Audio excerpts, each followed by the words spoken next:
Donc, encore une fois, bienvenue à tous ceux et celles qui sont avec nous. Bienvenue à toutes les classes, les organismes, les CGE, les maisons des jeunes, tous ceux qui ont eu un intérêt à notre webinaire aujourd'hui. Mon nom est Maude Thirion, je suis agent de développement au PREL. Et puis, je vais pouvoir être un peu votre représentante auprès de Domino aujourd'hui pour discuter, poser des questions.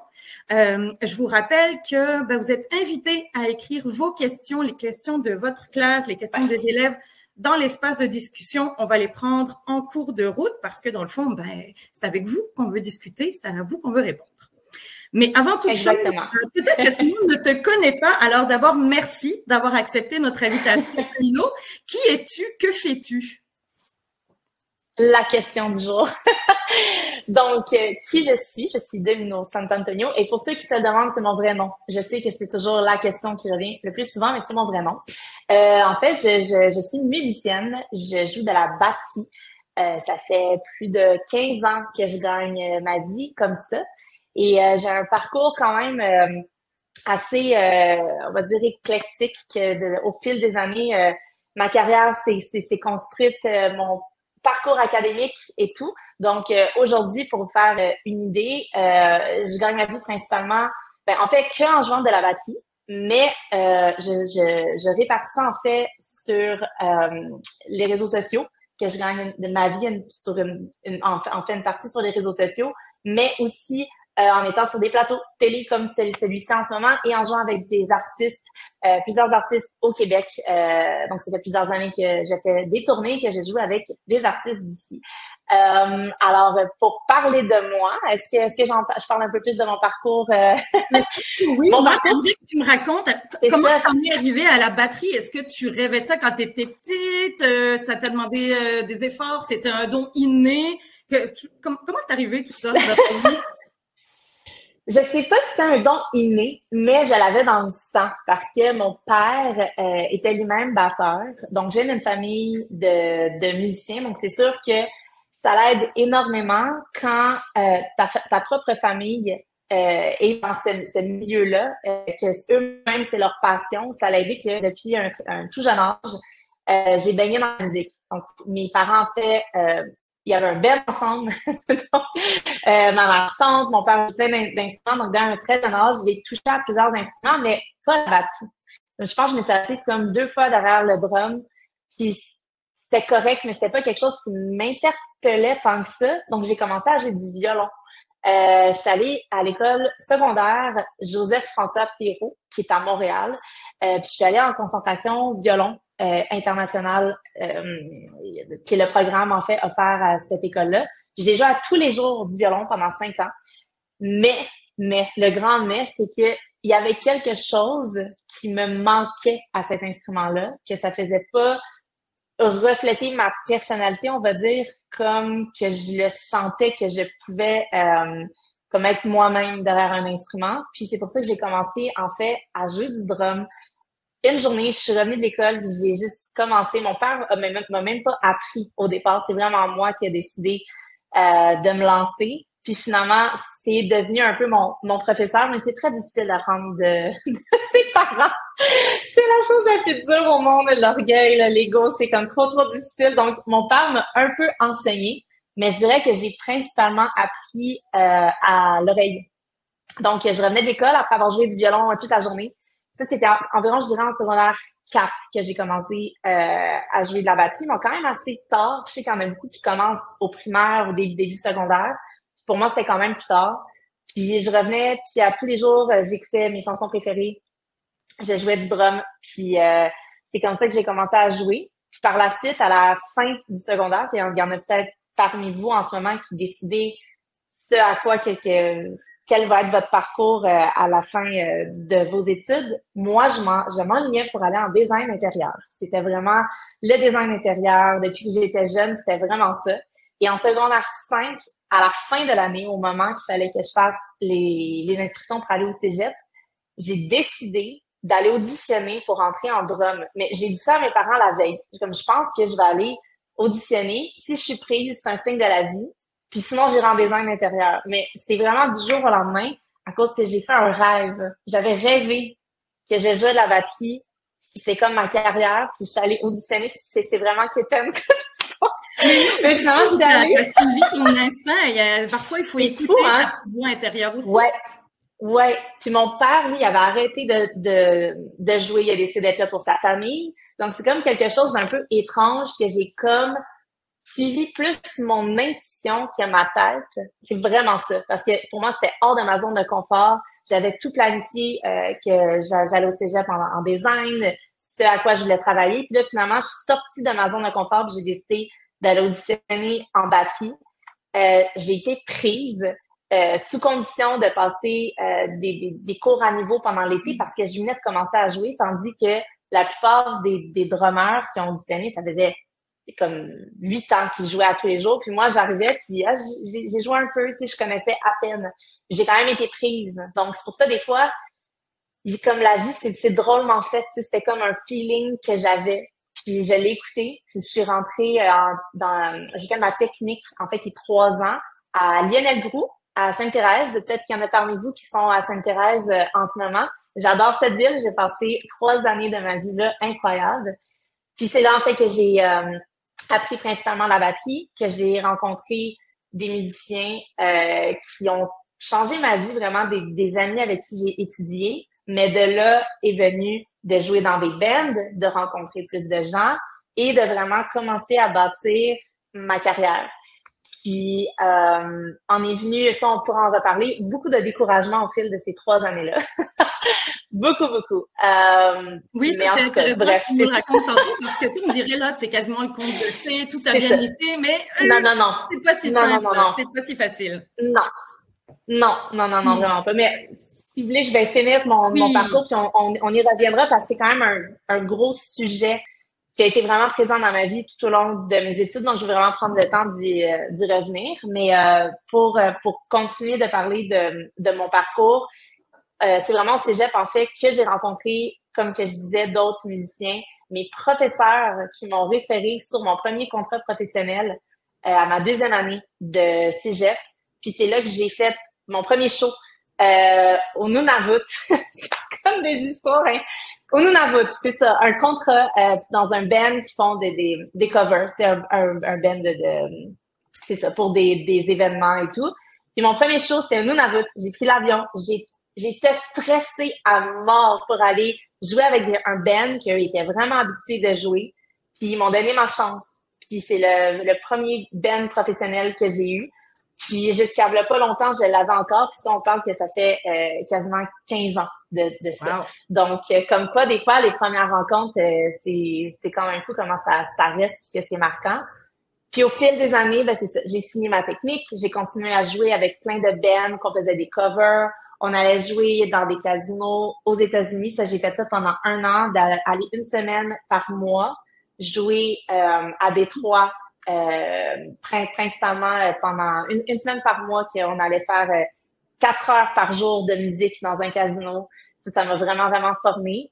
Puis c'est ça, par la suite, plein de contrats et est venu que j'ai commencé à jouer avec des artistes originaux, que c'est totalement un autre créneau parce que de jouer en faisant des covers de chansons, c'est une chose, c'est plus, on va dire, des événements, d'en jouer dans des bars, c'est plus difficile, on va dire, tandis que de jouer avec des artistes établis, c'est d'autres conditions.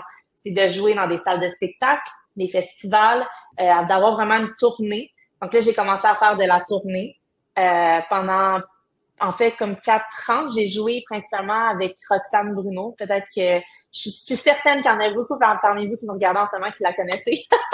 Donc, j'ai été pendant plusieurs années principalement avec elle. Et est venue la pandémie que nous connaissons tous. Et c'est là pour moi que ça l'a viré un petit peu qu'avant, j'étais vraiment batteuse, drummeuse pour des artistes au Québec.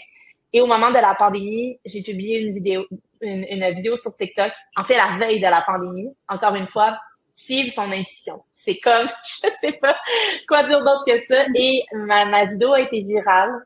Et c'est là, en fait, que cet univers des réseaux sociaux-là est embarqué pour moi, chose que j'étais vraiment pas avant sur les réseaux sociaux. Et depuis 2020, en fait, depuis mars 2020, ça fait quasiment 4 ans déjà. Incroyable. Puis c'est devenu une grande partie de ma carrière. de créer des vidéos, de faire des collaborations avec des musiciens qui sont à travers le monde, avec des compagnies dont je rêvais depuis que je suis toute jeune, de collaborer avec eux. Puis voilà, me voilà aujourd'hui maintenant à la télévision. Donc c'est ça, un peu le parcours musical. Je sais pas s'il y en a parmi vous qui aimez la musique, mais pour moi, c'est la grande partie de ma vie. Donc voilà. Ben écoute, dans l'espace de discussion, on a des gens en théâtre musical au collège, des gens qui jouent de la trompette. Fait que oui, il y a des musiciens avec nous. J'adore. Ben oui, théâtre musical. Deux de mes colocs qui étaient en théâtre musical quand j'étais en résidence à Lionel Groux. Donc, je connais très bien le programme. C'est un excellent programme. Moi, ce que j'entends beaucoup dans ce que tu viens de nous raconter, c'est faut oser dans la vie. Faut pouvoir dire oui. Si t'as peur d'essayer, d'oser, d'expérimenter, parce que t'as peur, je sais pas, moi, de te tromper ou d'un échec, ben peut-être qu'il y a des opportunités qui s'ouvriront pas. J'entends aussi que suivre ses intuitions est important, mais apprendre à se connaître. Quels sont mes intérêts par essai-erreur, pouf. Ah, ça, j'aime ça, ben je vais essayer de creuser un petit peu. Puis des fois, certaines rencontres se mettent sur ta route parce que justement, tu vas de l'avant, tu fais des petits pas, tu essaies des choses. Et là, ça peut amener des rencontres très riches pour ton parcours.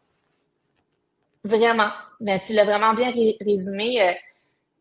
Je pense que de sortir de ta zone de confort et prendre des risques, c'est surtout prendre des risques en s'écoutant. C'est quelque chose qui te repousse totalement puis que tu veux pas ça, non. Mais pour moi, on dirait que je donne l'exemple de quand j'ai décidé d'aller auditionner en drum, j'avais peur. J'étais effrayée de pas maîtriser autant l'instrument que la plupart des gens qui auditionnaient. Puis je me rappelle, je suis arrivée dans le couloir, ce couloir à Lionel Groux que je voyais toutes les personnes qui étaient en attente pour passer. Puis là, je les entendais parce que le drum, c'est fort. On l'entend. On peut pas être subtil puis que personne nous entende. C'est vraiment l'instrument que j'ai l'impression que les gens se jugent entre eux parce qu'on entend très bien. Et là, j'ai vu la longue file qui avait tous les drummers, parce qu'on va se le dire, en fait, il y avait seulement 2 filles cette année-là en drum. Puis par la suite, j'ai été la seule, en fait, qui a comme poursuivi. Donc, c'est sûr que d'être différente, d'être dans un métier qui est non conventionnel aussi, de quelque chose qui est très disciplinaire, parce que faut quand même que tu aies une bonne discipline pour jouer un instrument puis vouloir gagner ta vie là-dedans. Tu sais, c'est 2 choses comme jouer pour s'amuser, chose que je faisais avant, puis là, de rentrer, puis de devoir être à un niveau comme plus élevé, en fait, parce que c'est contingenté. Il y avait tellement de personnes qui auditionnaient. J'étais terrifiée, là, mais vraiment. Puis je me rappelle, j'avais ce syndrome d'imposteur. C'est fou, ce mot, ce terme, le syndrome d'imposteur. Je dirais que c'est un combat qui arrive peut-être pas au quotidien parce que maintenant je vois les choses vraiment différemment, mais moi, tout au long de mon parcours, c'est quelque chose qui m'a beaucoup suivi. On a tendance à se comparer énormément. Puis on a aussi beaucoup de références. Tu sais, aujourd'hui, on va dire, mettons, avec les réseaux sociaux, juste ça, on a des comparatifs tout le temps, tout est visuel, puis il y aura toujours quelqu'un meilleur. Puis ça, je pense que c'est quelque chose qui est tellement normal. Puis avant, je crois que c'est quelque chose qui me motivait pas, c'est quelque chose qui me faisait peur. Puis aujourd'hui, je le vois pas comme ça. Aujourd'hui, je vois quand je regarde quelqu'un il y a des batteurs exceptionnels sur cette terre qui m'ont dit que je me prendrais pas contre eux, même si je gagne ma vie aujourd'hui comme ça, puis je veux dire,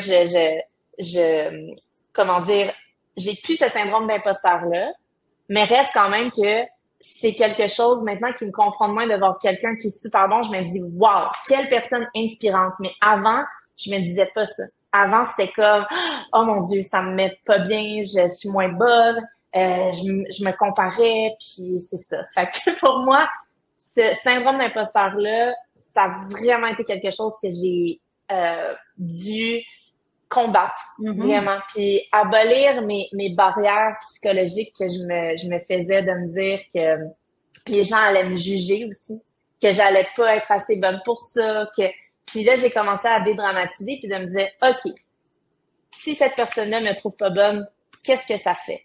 Qu'est-ce que ça fait si, mettons, je suis refusée à mon audition? Ben, j'ai un plan B, je m'en allais en design intérieur qui me passionne aussi. Puis j'ai commencé à juste me dire c'est quoi le pire qui peut arriver. Puis le pire, ben, c'est que je l'ai pas. Le pire, c'est que la vie me l'envoie pas comme ça. Puis c'est tout. Mais sur le coup, c'est comme difficile. C'est qu'est-ce que les gens vont penser de moi, puis de nanana. Donc, c'est ça. Je pense que ça s'applique à tellement beaucoup de choses, pas juste à la musique, là. Tous les métiers dans la vie, je crois qu'il y a des choses confrontantes. Puis souvent, c'est que pour réussir dans quelque chose, il faut prendre des risques aussi. Puis je crois que ces risques-là, ils sont souvent payants. Puis quand on sort de notre zone de confort, quand qu'on va de l'avant, pour ma part, puis pour tous les gens avec qui que je travaille dans la vie, dans ce milieu-là, mais dans d'autres milieux aussi, je sais que les gens qui prennent des risques, qui suivent leur intuition, puis qui ont confiance, généralement, ça se passe très bien. Mais tu sais, encore là, c'est pas la science infuse que c'est sûr que ça va être ça, mais je dirais que c'est les gens qui prennent des risques, mais souvent, c'est ceux qui y vont puis qui l'ont, parce que les autres qui n'ont pas pris le risque, ben, ils ne prennent pas le risque. Donc, ils restent à la même place. Donc, c'est ça. Moi, je le vois comme ça. Des fois, je pense que ça prend aussi un bon entourage pour nous aider à oser puis à risquer. Ce que tu dis. Si on a des amis, des parents, des intervenants, des enseignants qui croient en nous, je pense que ça nous aide. Tu disais que tu avais eu des gens, des adultes significatifs sur ton parcours qui t'ont peut-être aussi donné cette estime ou ce courage petit à petit à essayer à aller de l'avant puis à le faire, à l'oser. 100%. Vraiment, j'ai parlé de mes parents brièvement, mais mes parents ont été pour moi vraiment le soutien le plus important. Vraiment, je crois que si ça n'avait pas été de mes parents, j'aurais pas continué, je pense. Mes parents puis mes amis, les amis avec qui en fait j'ai grandi, aussi des acolytes qui étaient dans le même programme que moi, qui vivaient les mêmes réalités que moi. Je crois que les gens qui vivent la même réalité que toi, c'est vraiment une autre compréhension. Je crois que, tu sais, c'est comme, il y avait mes parents, c'est le cœur, tu sais, je suis leur bébé, puis qui veulent supporter, puis tout, mais des amis aussi qui sont dans le même environnement, qui ont les mêmes défis que toi. Je trouve que des fois, c'est vraiment une union de s'aider, puis de voir un peu d'un point de vue extérieur. Tu sais, des fois, on est trop dedans, puis on le voit pas. Donc, quand on a quelqu'un qui vit les mêmes réalités que nous, comme sûrement en ce moment, vous, dans vos classes, vous avez un examen difficile qui s'en vient, ben vous le vivez ensemble. Si vous avez le même examen qui s'en vient, donc vous pouvez vous motiver à étudier ensemble, peu importe. Mais pour moi, c'était la même chose quand j'étais en drum. J'avais d'autres amis drummers qui vivaient les mêmes réalités que moi, puis qu'on s'en parlait. Puis ça, c'est quelque chose que moi, ça m'a vraiment aidé, c'est de parler, de s'exprimer, de pas garder les choses pour moi. Tu exemple, quand on est vraiment stressé pour quelque chose, puis qu'on le garde en dedans, oui, on peut arriver à le gérer, mais quand on le nomme, c'est quelque chose qui fait du bien. C'est quelque chose que on partage ça à quelqu'un puis qu'on peut avoir un retour. Tandis que si on le garde juste pour nous-mêmes, oui, on peut s'aider. Là. On est quand même une bonne aide pour nous-mêmes, mais je crois que c'est ça aussi, exemple, aller à l'école puis de vivre ça avec d'autres personnes. Fait que pour moi, ça a vraiment été bénéfique. Puis je dirais que aussi, comme que je disais, mes parents, ça a été beaucoup de m'envelopper là-dedans. Je crois qu'on a besoin aussi de se faire juste donner de l'amour puis de moins être dans la performance. J'en parle à mon écouteur. Je m'excuse. De moins être dans la performance. Ça, c'est quelque chose aussi. Moi, j'ai toujours été vraiment difficile envers moi-même puis de vouloir avoir des bonnes notes puis d'être trop difficile. Ça arrive pas toujours, là. Tu sais, j'ai coulé des examens, j'en ai eu des échecs puis mais d'avoir, mettons, juste mes parents qui m'ont dit, hey, c'est pas grave, t'as vu comment t'as travaillé, t'as vu qu'est-ce que t'as fait, puis ça m'a toujours fait, comme ça m'a toujours apaisé, puis de me dire, ah, c'est vrai, j'ai travaillé pour ça, mais on dirait que tu le vois pas quand t'es dedans. Donc, avoir des bonnes personnes qui t'entourent, là, c'est vraiment important. Vraiment. On n'a pas tous des bonnes relations, parfois avec nos parents, ça arrive, mais ça peut être ton entraîneur, ton PES, ton intervenant, ton ami, ton employeur aussi, des fois, peu importe. Ah oui. C'est ce que tu dis, je pense, d'être bien entouré puis d'avoir des gens autour de soi à qui tu peux parler puis qui ont confiance en toi, ça fait une méchante différence. Puis tu sais, ça me fait penser à 2 questions pour toi. Tu viens de soulever les échecs puis ce qui a été difficile, là, on veut savoir, mais quels ont été tes obstacles dans la vie? Puis j'aimerais ça aussi savoir, où est-ce que tu puises ta motivation quand ça va pas bien? Donc, mes échecs, pour commencer, c'est deux questions, je vais essayer de m'en rappeler. Mhm. Mes échecs, je dirais que pour moi, ça a été vraiment au cégep. Pas que j'ai eu des... Oui, j'ai coulé des examens. Ça m'est arrivé au secondaire. Ça m'est arrivé de couler des examens, mais des échecs, vraiment, je dirais, c'est que j'avais cette affaire-là de me saboter un petit peu, comme je pratiquais pas assez. Parce que j'étais tellement stressée que c'était comme l'inverse que je faisais parce que j'avais peur. Pour vous expliquer au cégep, c'est des petits cubicules, comme un peu dans le quoi que je suis en ce moment. Puis il y a un drum là, puis là, tu peux pratiquer là. Puis tous les autres drummers avec qui tu étudies sont comme, ils passent, puis ils t'entendent, puis il y a un œil magique que tu peux voir qui est dans le cubicule. C'est tellement particulier. Comme toi, tu peux pas voir qui te regarde, mais les gens peuvent te regarder. Puis ça, moi, ça m'a traumatisée. Je suis comme, oh mon Dieu, je veux jamais aller pratiquer là. Je dis, je veux pas que les gens me regardent, donc je pratiquais pas assez. J'étais pas disciplinée parce que j'avais envie de quitter à chaque session. Pour vrai, là, mes deux premières années, surtout la première année, je voulais partir. Je trouvais plus la passion. Je comprenais même plus pourquoi est-ce que j'étais là. Puis j'aimais jouer du drum, mais tout le côté comme trop académique relié à ça, les autres personnes que c'était confrontant à être aussi avec des gars qui, tu sais, que je me suis fait beaucoup dire justement, tu sais, t'as bien plus l'air d'une chanteuse que d'une drummeuse, tu sais, puis comme, tu sais, c'est un métier de gars. Je me l'ai tellement fait dire, tu sais, puis c'est ça, le fait que j'étais différente, puis tu sais, c'est des stéréotypes, là, parce que n'importe qui peut faire n'importe quoi, mais mettons, il y a 15 ans, j'avais moins de modèles. Il y avait, tu sais, c'est plus comme aujourd'hui que, mettons, on dirait que tous les métiers, t'as quand même une diversité de genre, là, que maintenant, autant hommes-femmes ont fait tellement de métiers, mais il y a 15 ans, c'est pas tant que ça 15 ans, mais il y a quand même un référent que j'avais pas, que j'avais mon père, je l'avais appris, mais j'avais pas d'autres personnes proches de moi, pas de filles non plus. Donc ça a vraiment été quelque chose pour moi qui m'a confrontée. Ça fait en sorte que je me trouvais pas bonne, je voulais moins jouer, puis je me suis comme un petit peu j'ai moins profité de mon expérience, puis j'avais des moins bonnes notes, puis c'est comme tout ça qui s'en est découlé. Puis là, comment est-ce que j'ai fait pour surmonter ça? Parce que finalement, j'ai réussi, j'ai passé au travers. J'ai essayé de me rappeler c'est quoi comme la raison pourquoi que je faisais ça. Qu'est-ce que j'aime? Pourquoi est-ce que je suis là? Là, c'est OK, j'aime jouer du drum. OK, qu'est-ce que j'aime pas? Puis là, j'ai essayé de tout analyser. C'était quoi? Puis de trouver des solutions. Donc maintenant, ça me stressait, par exemple, de jouer dans ce cubicule-là. Ben, à la place, j'avais trouvé un autre endroit où est-ce que je pouvais aller jouer ou un horaire que je savais qu'à telle heure, il y avait plus personne à l'école. Donc, j'allais plus tard. Avant, j'habitais à Montréal. J'ai déménagé en résidence pour être plus proche, pour pouvoir avoir un meilleur horaire, puis justement aller pratiquer plus tard quand il y avait moins de personnes. Puis aussi, à plus faire des liens avec les autres personnes, même les personnes qui m'intimidaient. C'est pas qu'ils m'intimidaient, mais moi, j'étais intimidée.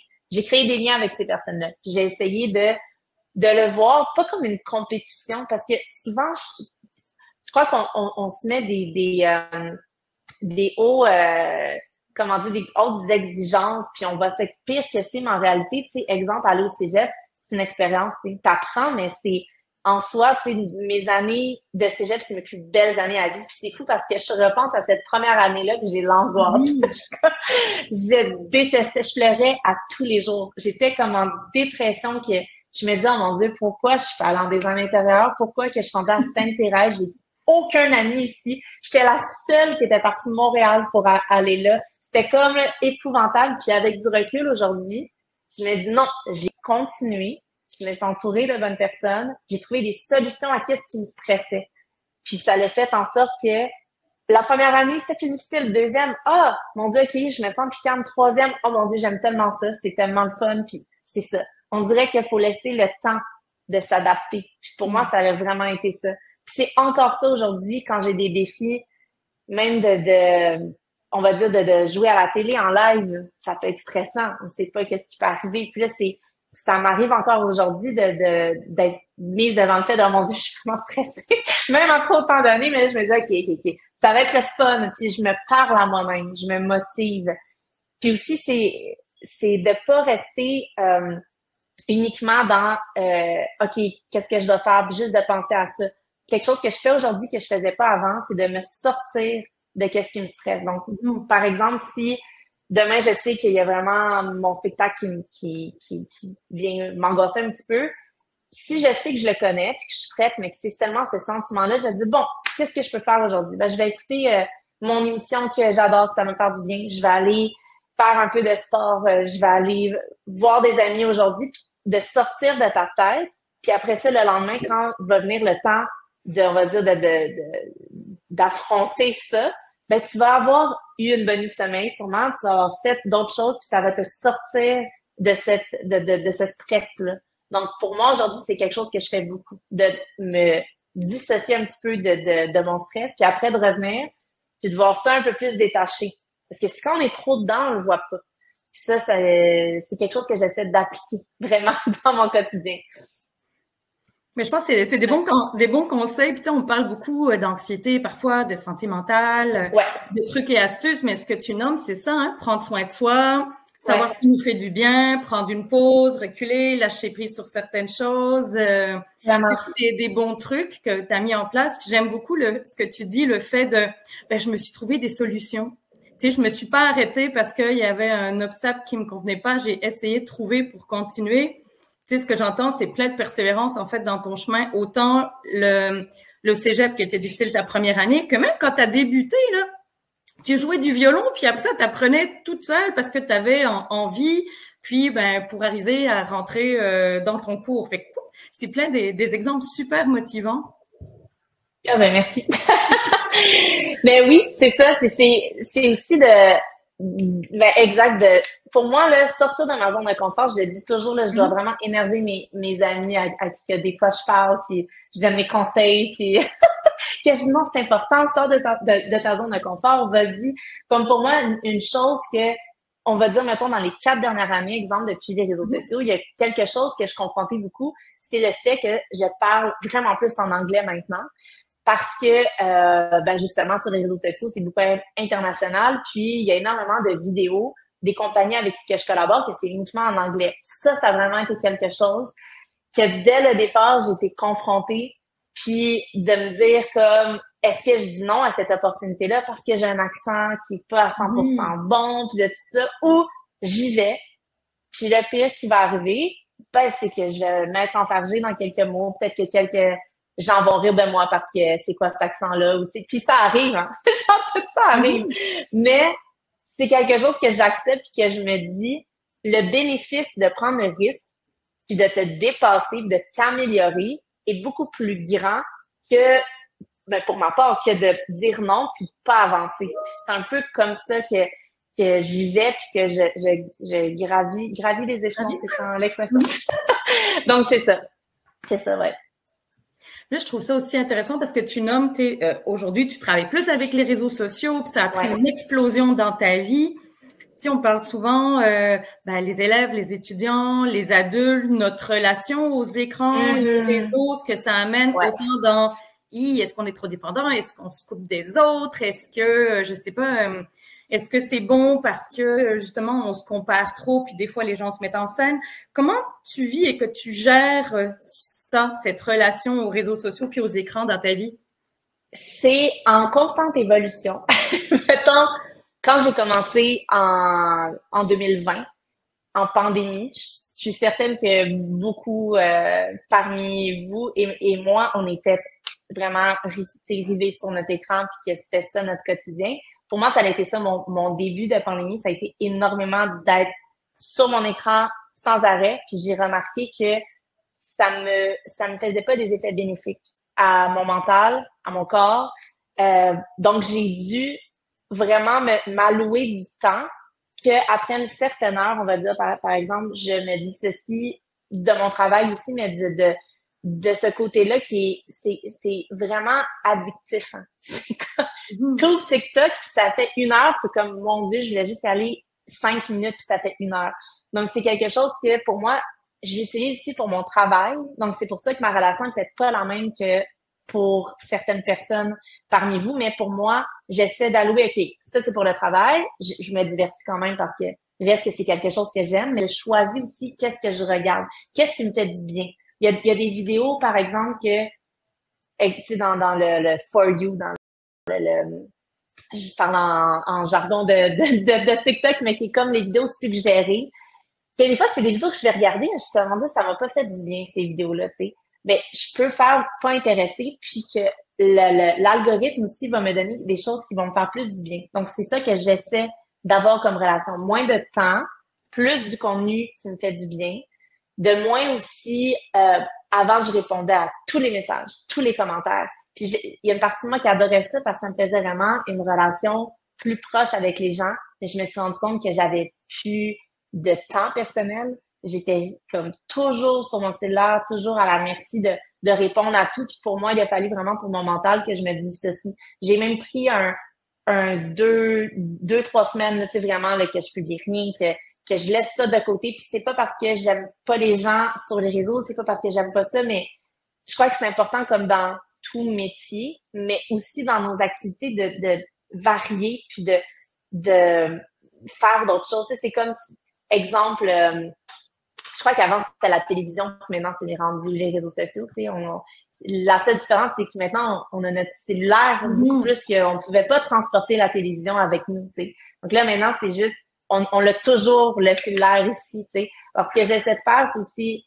de moins utiliser l'écran, plus, mettons, le son. Donc, tu sais, plus écouter de la musique, j'écoute des podcasts, mais sans les regarder. J'essaie vraiment de moins regarder l'écran parce que je l'utilise quand même beaucoup à tous les jours. Puis, il y a aussi une fonction que j'ai commencé à utiliser, c'est me restreindre la période. Mon cellulaire va m'avertir, ben là, ça fait 2 heures qu'il était sur Instagram aujourd'hui, c'est assez.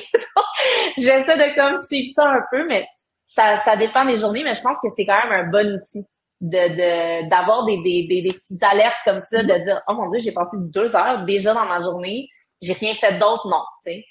Donc, c'est ça. Ça te donne un équilibre de vie. C'est ça. Tout est dans l'équilibre. On n'a pas eu encore beaucoup de questions. Je pense que les gens sont suspendus à tes lèvres et t'écoutent. Donc, n'hésitez pas si vous avez des questions, c'est le moment. Il nous reste une dizaine de minutes ensemble. On a eu une question. Il y a Johan qui disait, outre Johan, qui est ton drummer favori? J'ai l'impression que je connais. J'ai l'impression que je connais cette personne-là parce que j'ai étudié avec un Johan, mais je sais pas si c'est lui. J'ai aucune idée, mais ce serait drôle qu'il dit, outre lui, c'est qui mon drummer préféré? C'est sûrement ça. OK, j'ai un top 5. Il y a tellement beaucoup de batteurs que j'aime. Mettons, j'adore Travis Barker, qui est un classique. Ça, c'est très niché, là. Il y a certains parmi vous qui sûrement qui sont comme, on n'a aucune idée c'est qui, mais bon. Travis Barker, Steve Jordan, Dennis Chambers, Dave Grohl, Ringo Starr. Il y en a tellement que j'aime, donc c'est comme trop difficile à dire un de mes préférés, mais mon papa aussi. Mon papa serait très content que je le nomme. Il était une grande inspiration pour moi, donc certainement. Et Johan. Je t'oublie pas, Johan. Je sais pas si c'est toi, mais je te salue si c'est toi.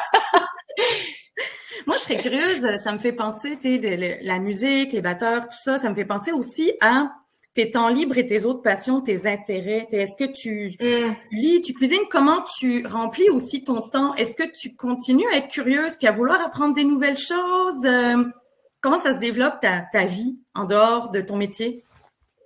C'est vraiment intéressant ça parce que on vient de parler d'équilibre. Pour moi, c'est quelque chose que je veux plus appliquer, cet équilibre-là, parce que ma passion est devenue mon métier. Donc, c'est comme quelque chose que maintenant, oui, je suis encore passionnée, mais ça reste toujours relié à une optique de travail. Donc, j'essaie de trouver d'autres choses parce que j'ai plein d'autres passions.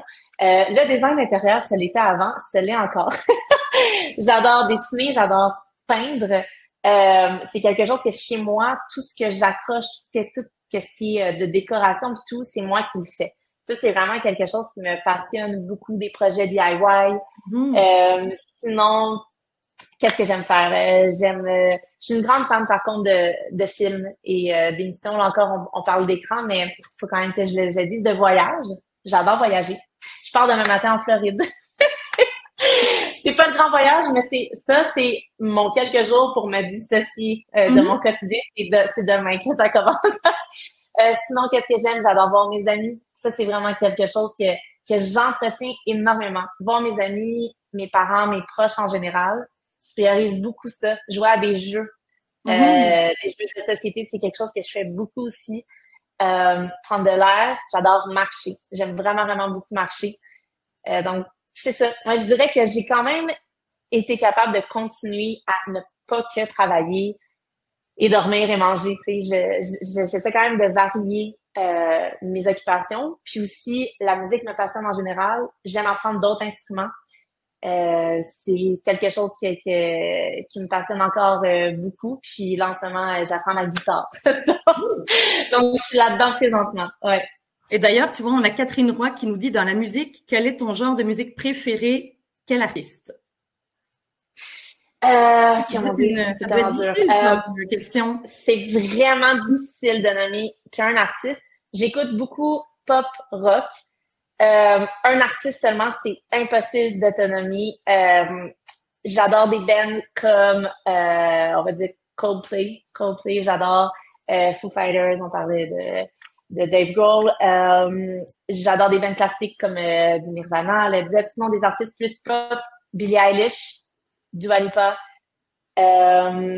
Quoi d'autre? C'est tellement difficile quand les gens me demandent ça parce que j'ai juste envie d'ouvrir mon cellulaire et de passer tout ce que j'écoute, mais je suis pas capable de nommer un artiste seulement, mais c'est vraiment autant du rock que du pop. J'écoute énormément de styles variés parce que je joue beaucoup de styles variés aussi. Donc, j'essaie d'être le plus versatile. Donc, ouais, je dirais que c'est ça. Si j'ai d'autres artistes à qui que je pense, je te le dis, mais ouais. Dis-moi, John Mayer, j'ai adoré John Mayer pendant longtemps. Excuse-moi. Est-ce que tu composes aussi? Pas encore. J'ai comme quelques débuts de... Ça fait partie de mes défis. Ça fait partie de mes défis de... Là, je suis rendue à un point que, tu sais, jouer du drum, ça me stresse plus, ça va, quoi que j'ai encore des défis, que je veux m'améliorer encore et tout. Chanter, ça fait partie de mes défis. Chanter, jouer de la guitare, ça fait partie de quelque chose que j'aimerais plus explorer. Composer, j'ai quelqu'un avec qui que ça fonctionne bien, faire de la musique, donc j'aimerais peut-être faire un duo, peut-être faire mes chansons. Donc ça, c'est quelque chose que, oui, effectivement, bien vu. C'est quelque chose que j'aimerais plus explorer. Ouais. Fait qu'il te reste des petites étapes, des défis, t'as d'autres objectifs de vie, des choses que tu veux apprendre. Vraiment. Ta persévérance dans la vie est pas finie, là. Oh non, vraiment pas. C'est vraiment pas. Voyager encore pour le travail, ça, c'est quelque chose que j'ai commencé à faire depuis 2 années.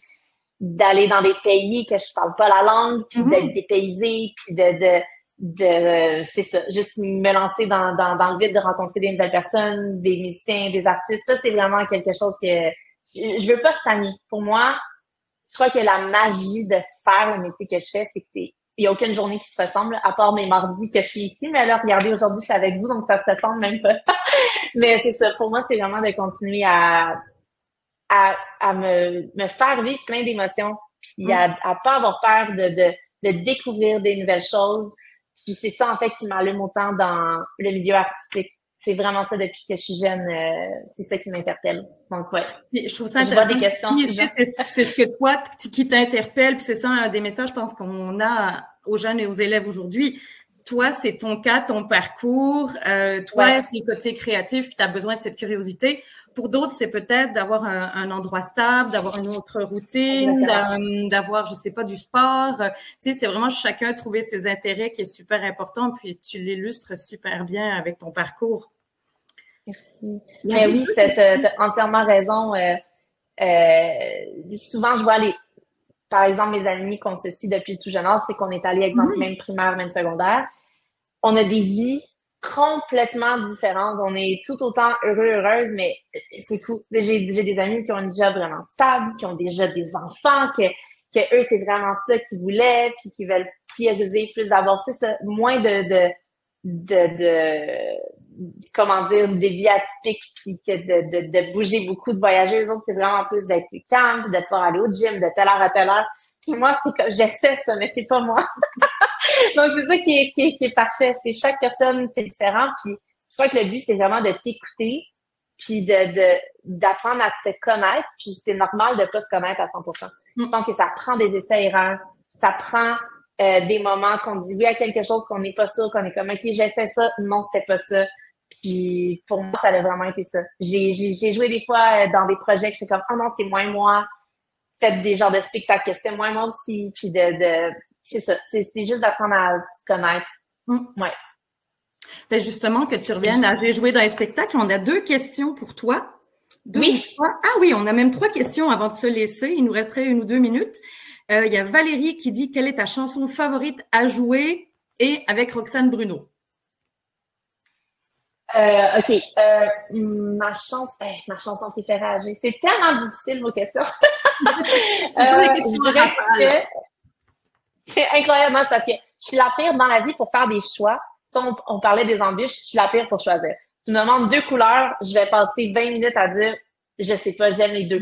Donc, chanson préférée, c'est tellement difficile. Pour vrai, comme, je vais dire vite comme ça, ah non, je suis incapable. Je suis incapable de choisir une chanson. C'est trop difficile. Smells Like Teen Spirit de Led Zeppelin parce que j'allais jouer cette semaine. J'adore jouer cette chanson-là, mais c'est pas nécessairement ma préférée, mais je l'aime. OK. Une chanson d'Alexandre Bruno. J'adorais jouer des petits bouts de toi. J'ai comme composé le drum sur cette chanson-là. C'est la chanson que j'aimais le plus jouer en live parce que je trouvais que la réaction des gens puis tout, c'était vraiment celle qui me donnait le plus d'énergie. Sinon, une autre question. Oui, quel est ton collaborateur de rêve? Avec qui est-ce que tu rêves de jouer? Pendant des années, quand j'ai commencé à jouer du drum, c'était John Mayer. J'étais fanatique de son drummer, Steve Jordan.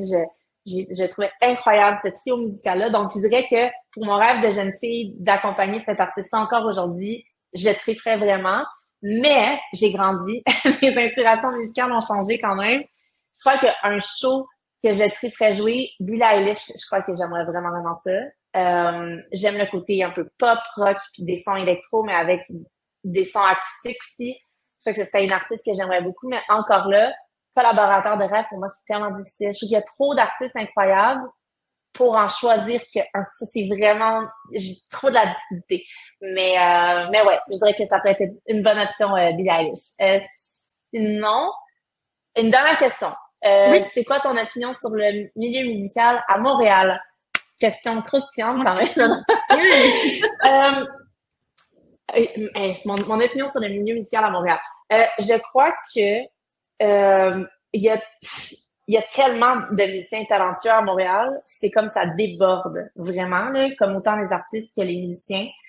Je crois que c'est un milieu qui est difficile à gagner sa vie, pour être honnête, dans le sens que pour moi, ça a quand même été d'année en année de gravir des échelons, puis de faire ma place. C'est beaucoup une question de contact, de réseautage, d'amitié, je dirais que c'est vraiment ça. Comme tous les projets dans lesquels j'ai joué à Montréal, dans l'univers musical, c'était des gens avec qui que j'aimais jouer puis que j'ai développé une chimie. Donc, pour moi, quand que je pense à faire de la musique ici, au Québec, c'est jouer avec mes amis. C'est jouer avec des gens que j'aime puis des gens qui se choisissent aussi. C'est vraiment ça que j'ai l'impression. C'est vraiment on va dire des clics qui aiment jouer ensemble puis qui décident qu'on part en tournée ensemble. Donc, pour moi, c'est vraiment ça.